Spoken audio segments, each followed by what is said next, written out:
मैं शशि सिडाना स्वागत करता हूं आपका आपके अपने YouTube channel chemistry and GK Shashi Sidana पर।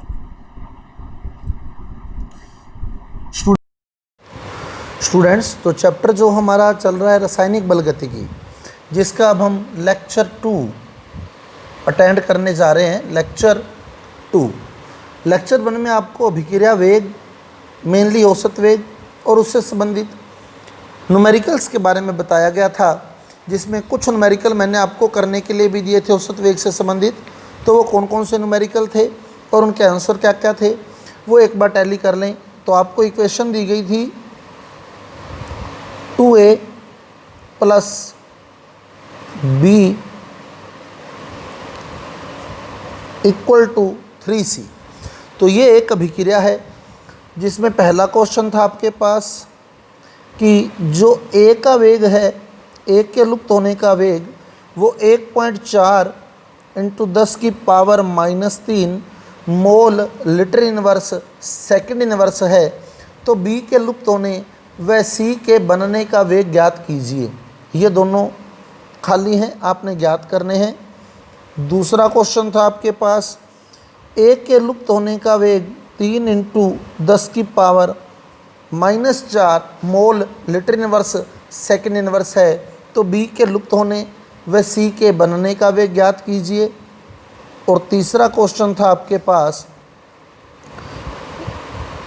यदि C के बनने का वेग 6 × 10⁻³ है तो A व B के लुप्त होने का वेग ज्ञात कीजिए। तो ये 3 क्वेश्चन आपको दिए गए थे। अब इनके आंसर क्या होंगे वो देखें।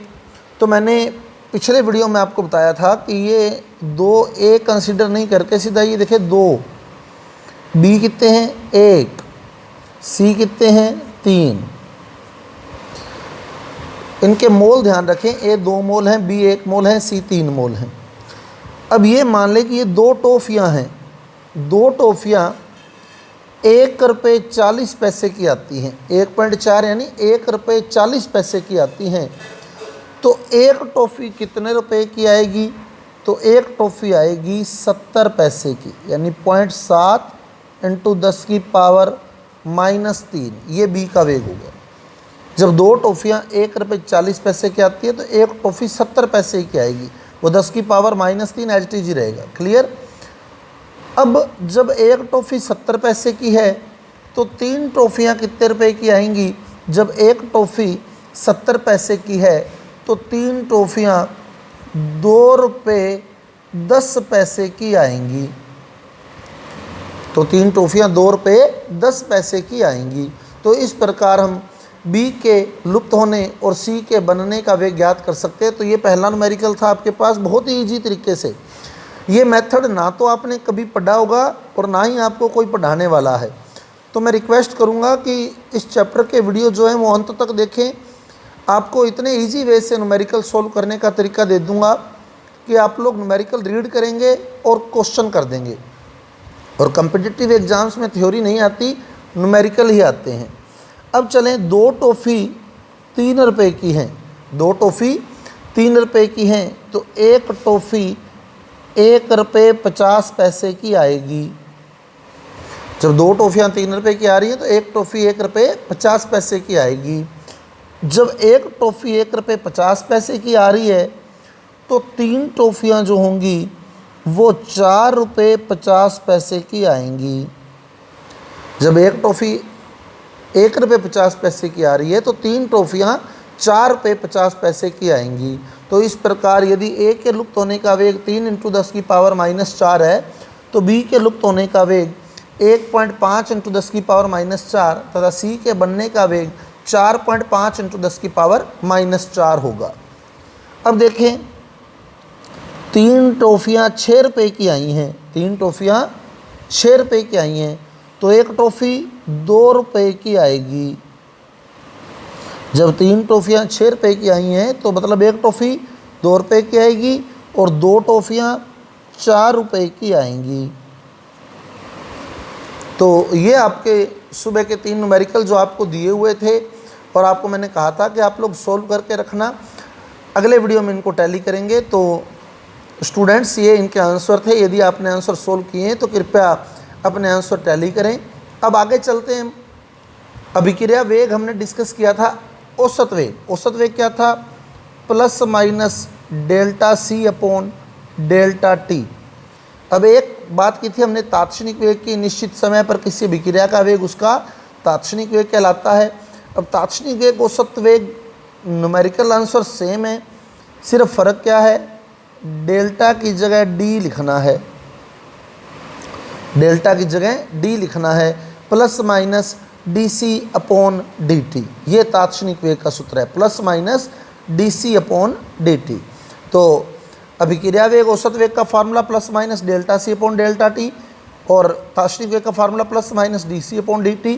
प्लस क्या बताता है? उत्पादों की सांद्रता में परिवर्तन को, क्योंकि उत्पादों की सांद्रता समय के साथ बढ़ती है। और माइनस बताता है अभिकारकों की सांद्रता में परिवर्तन को, क्योंकि अभिकारकों की सांद्रता समय के साथ घटती है। अब चलते हैं आगे, अगले टॉपिक, वेग स्थिरांक या विशिष्ट अभिक्रिया वेग की ओर। विशिष्ट अभिक्रिया वेग, वेग स्थिरांक अथवा विशिष्ट अभिक्रिया वेग। अब विशिष्ट अभिक्रिया वेग क्या है? देखें,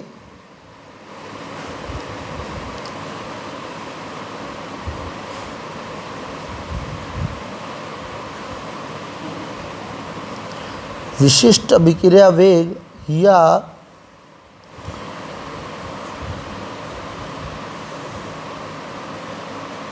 वेग स्थिरांक।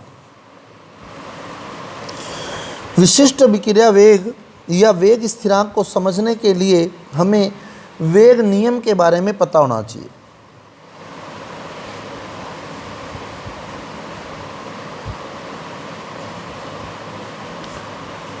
वेग नियम, वेग नियम क्या है? किसी भी अभिक्रिया का जो वेग होता है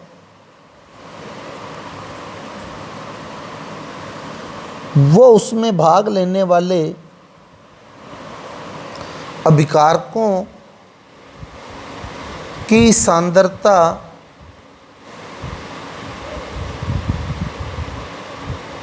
के गुणनफल के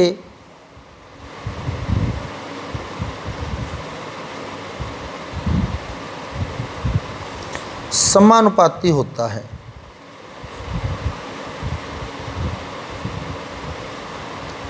किसी भी अभिक्रिया का वेग अभिकार उसमें भाग लेने वाले अभिकारकों की सांद्रता के गुणनफल के समानुपाती होता है। यही नियम द्रव्यानुपाती क्रिया का नियम है। लेकिन वेग नियम में हल्का सा चेंज है कि अभिकारकों की सांद्रता की जो घात है, अभिकारकों की, किसी अभिक्रिया का वेग अभिक्रिया में भाग लेने वाले अभिकारकों की सांद्रता के गुणनफल के समानुपाती होता है, और अभिकारकों की जो सांद्रता है, अभिकारकों की सांद्रता की घात जो है, घात या जो घात पे अंक लिखा है घातांक, अभिकारकों की सांद्रता की घातांक रस समीकरण मिति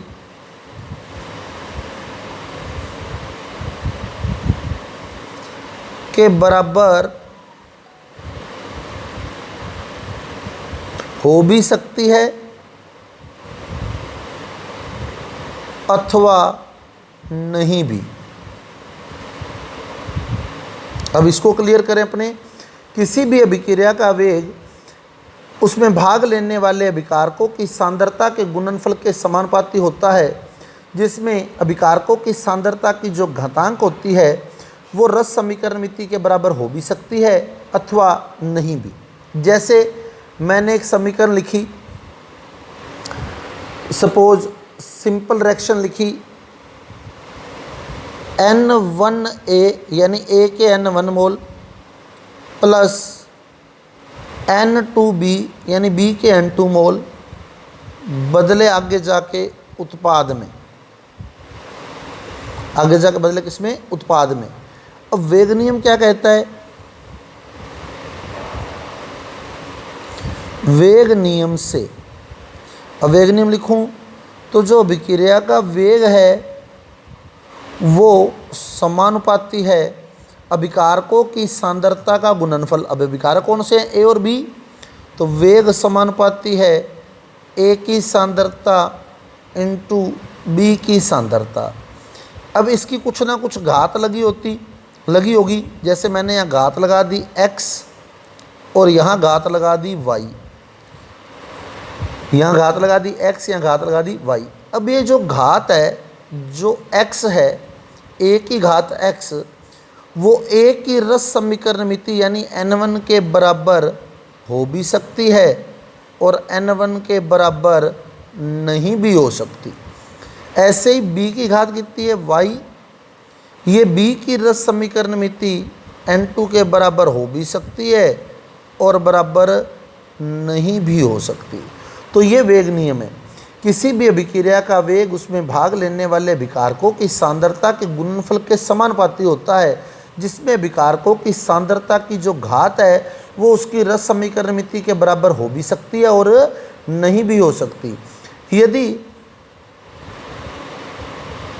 रस समीकरण मिति और घात बिल्कुल बराबर है तो ऐसी अभिक्रिया को हम सरल अभिक्रिया कहते हैं, सरल अभिक्रिया।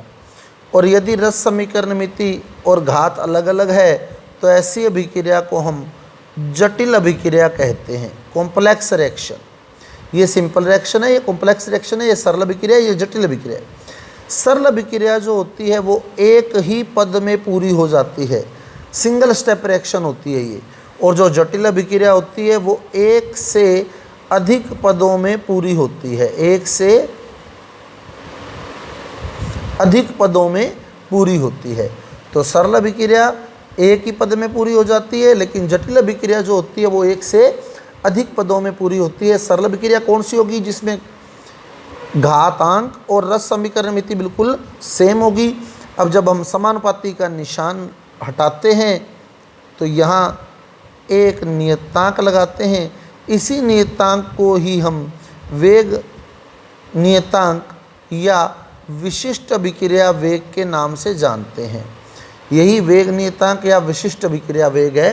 तो वेग बराबर के समानुपाती का निशान हटाया तो जो नियतांक लगाया है वही नियतांक वेग स्थिरांक या विशिष्ट अभिक्रिया वेग के नाम से जाना जाता है। तो वेग बराबर के ए की पावर x b की पावर y। अब अगर इसकी डेफिनेशन देना चाहते हैं आप लोग वेग नियतांक की, तो वैसे तो कंपटीशन एग्जाम में बैठ रहे हैं तो डेफिनेशन की ज़रूरत नहीं है। इस फार्मूले से क्वेश्चन निकलते हैं, इस फार्मूले से क्वेश्चन निकलते हैं। वो क्वेश्चन भी मैं आपको बता दूंगा, लेकिन फिर भी अगर आप डेफिनेशन देखना चाहते हैं तो वो भी आपको बता देता हूँ।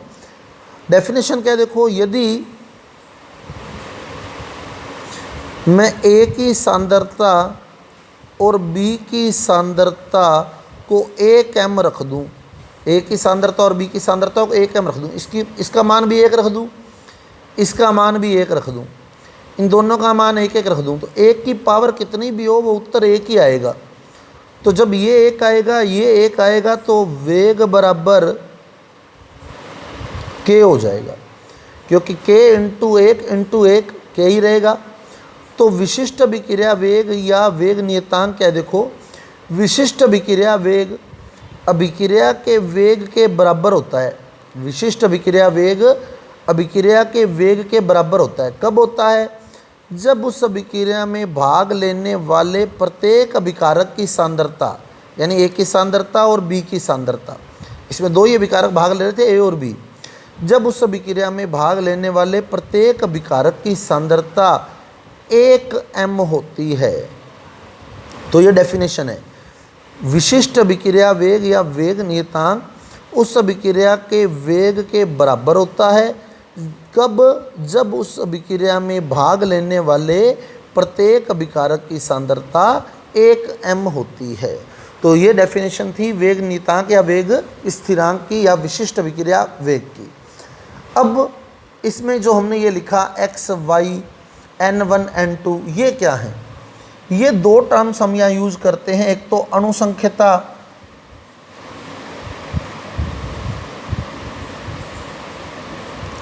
और एक कोटि।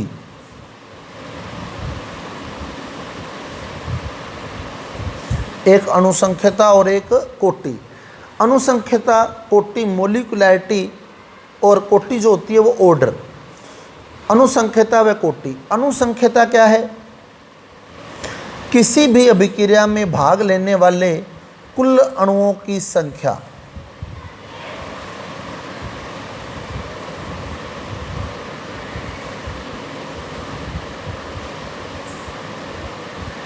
भाग लेने वाले अणुओं की संख्या। तो किसी भी विक्रिया में भाग लेने वाले अणुओं की संख्या जो होती है वो अणुसंख्यता कहलाती है। और कोटि क्या होती है?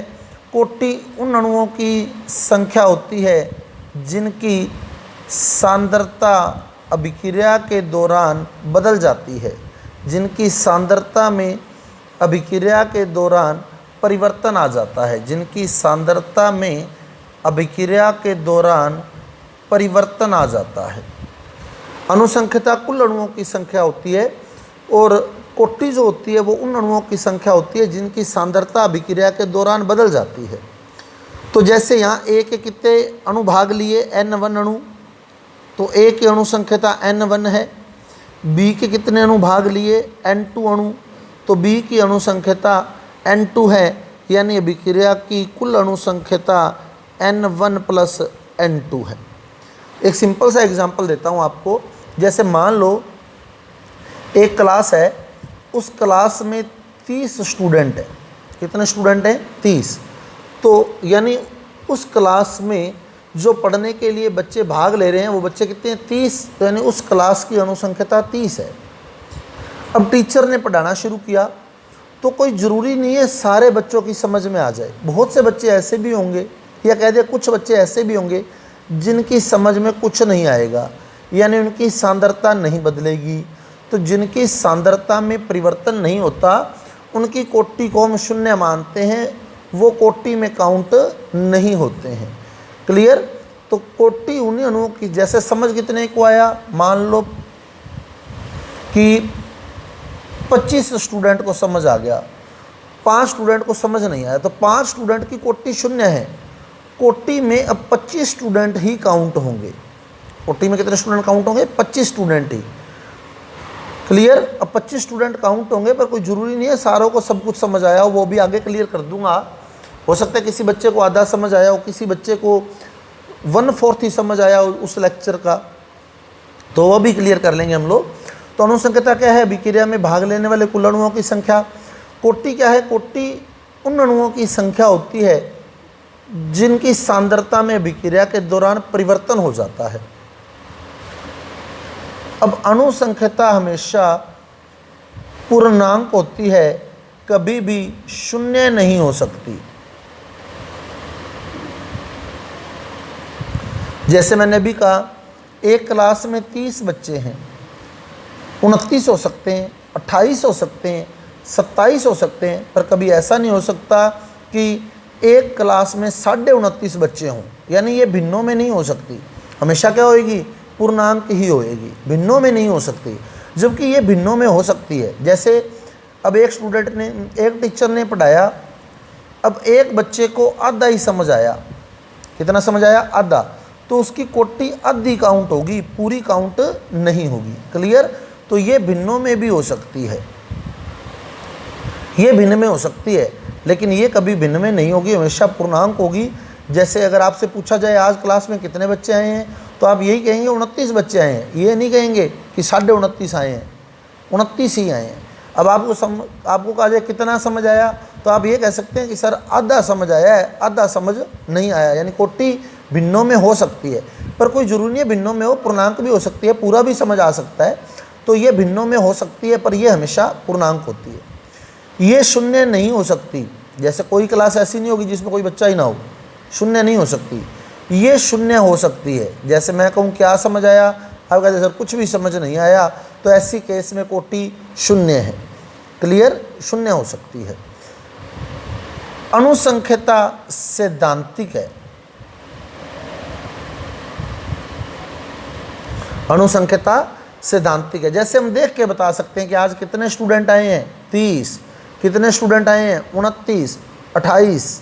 पर कोटि जो होती है वो हमेशा प्रायोगिक होती है, वो मैं देख के नहीं बता सकता कि इस बच्चे को कुछ भी समझ नहीं आया, इस बच्चे को आधा समझ आया, ये देख के पता नहीं लग सकता।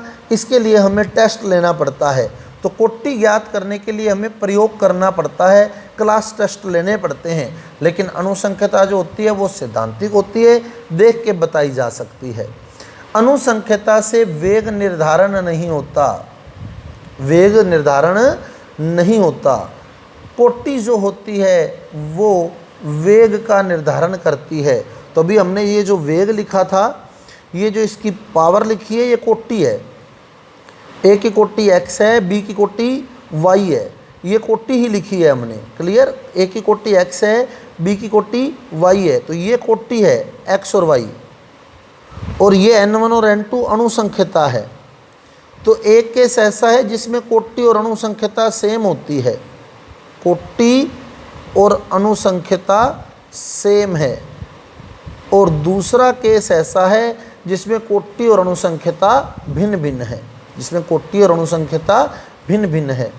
अब इसका जो एग्जाम्पल है कोटि और अनुसंख्यता सेम का, SN2 अभिक्रिया। अगर आपने केमिस्ट्री सेकंड में एल्किल हैलाइड वाला चैप्टर किया है तो वहाँ आपने देखा होगा SN2 अभिक्रिया एक ही पद में पूरी होती है और इसकी कोटि और अनुसंख्यता का मान सेम होता है। और इसका जो एग्जाम्पल है SN1 अभिक्रिया, ये 2 पदों में पूरी होती है। तो हमने पढ़ा था ये जटिल अभिक्रिया है, एक से ज़्यादा पदों में पूरी होती है। तो ये थी कोटि और अनुसंख्यता। तो अनुसंख्यता क्या थी? कुल अणुओं की संख्या। कोटि क्या है? जिनकी सांद्रता में परिवर्तन हो जाता है उन अणुओं की संख्या।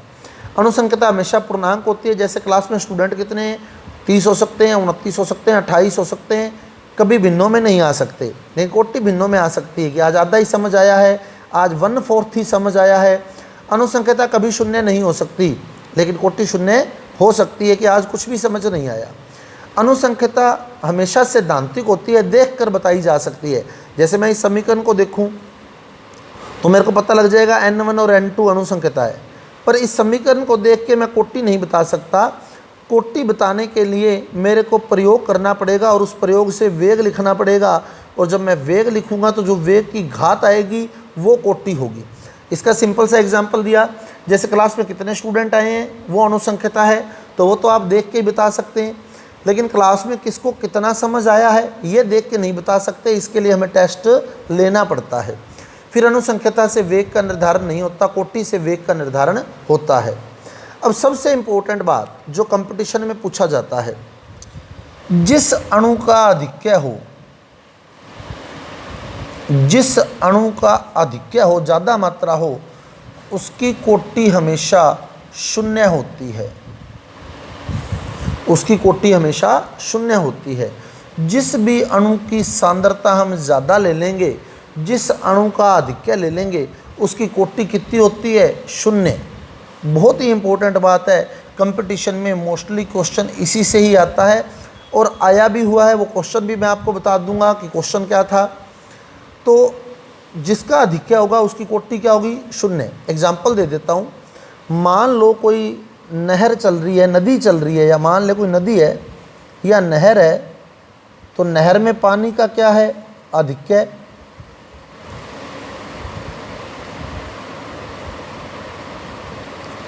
पानी का आधिक्य नहर के अंदर।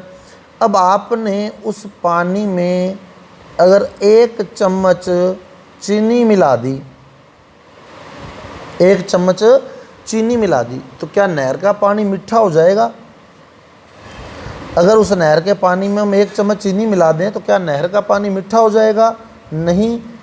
क्यों नहीं हुआ? क्योंकि पानी का क्या था? आधिक्य था, इसलिए उसकी सांद्रता में कोई परिवर्तन नहीं हुआ। और जिसकी सांद्रता में परिवर्तन नहीं होता उसकी कोटि शून्य होती है। तो ये ध्यान रखना, जिसका भी आधिक्य होगा उसकी कोटि कितनी होगी? शून्य, क्योंकि उसकी सांद्रता में कोई मापन या परिवर्तन नहीं होता। यहाँ सांद्रता बदली चीनी की सांद्रता बदल गई। जो 1 चम्मच चीनी आपको मीठा स्वाद देने वाली थी वो भी उस पानी में चली गई, वेस्ट हो गई। क्लियर? तो जिसका आधिक्य हो उसकी कोटि शून्य होती है। जैसे क्वेश्चन बता देता हूँ मैं आपको, क्या आया था, समीकरण लिखी हुई थी 2SO2 + O2, ब्रैकेट में लिखा था O2 के आधिक्य equal to 2SO3 2SO3 2SO2 plus O2 equal to 2SO3। तो इस अभिक्रिया का वेग किस पर डिपेंड करेगा? तो इस अभिक्रिया का वेग O2 की कोटि क्या होगी? 0। तो इस अभिक्रिया का वेग केवल SO2 की सांद्रता पर डिपेंड करेगा। कैसे, वो भी देख लें। मैं क्या लिखूंगा? वेग समानुपाती होता है अभिकारकों की सांद्रता के गुणनफल के। तो SO2 कितने हैं? 2, तो SO2 की स्केयर। O2 कितने हैं? 1, लेकिन O2 का अधिक्य है, इसलिए इसकी सांद्रता में कोई परिवर्तन नहीं होगा। अतः इसकी कोटि कितनी है? 0। इसकी कोटि कितनी है? 0। तो इसकी पावर 0 आएगी। O2 की किसी की पावर 0 का मान 1 होता है। तो O2 की पावर 0 यानी ये 1 हो गया, तो ये हट जाएगा यहाँ से, ये नहीं रहेगा। क्लियर? O2 की पावर 0 का मान 1 हो गया तो ये हट जाएगा। जब ये हट गया तो वेग समानुपाती SO2 की स्केयर, यानी वेग जो होगा वो सिर्फ SO2 की सांद्रता पर डिपेंड करेगा। और अगर आपसे पूछ लेते हैं अभिक्रिया वेग क्या है, तो अभिक्रिया वेग समानुपाती है SO2 की स्केयर के, क्योंकि O2 का अधिक्य है और जिसका अधिक्य होता है उसकी कोटि 0 होती है। तो O2 की पावर 0 लगाएंगे, O2 की पावर 0 लगाएंगे तो उसकी वैल्यू 1 आ जाएगी, तो उसको हम वहाँ से हटा देंगे। तो ये था स्टूडेंट आज का टॉपिक। अब कल हम वेग नियम से संबंधित न्यूमेरिकल डिस्कस करेंगे। यदि आपको टॉपिक समझ आया है, अच्छा लगा है, तो कृपया मेरे वीडियो को लाइक कीजिए, शेयर कीजिए और मेरे चैनल को सब्सक्राइब कीजिए। कल मिलते हैं अगले टॉपिक के साथ। धन्यवाद।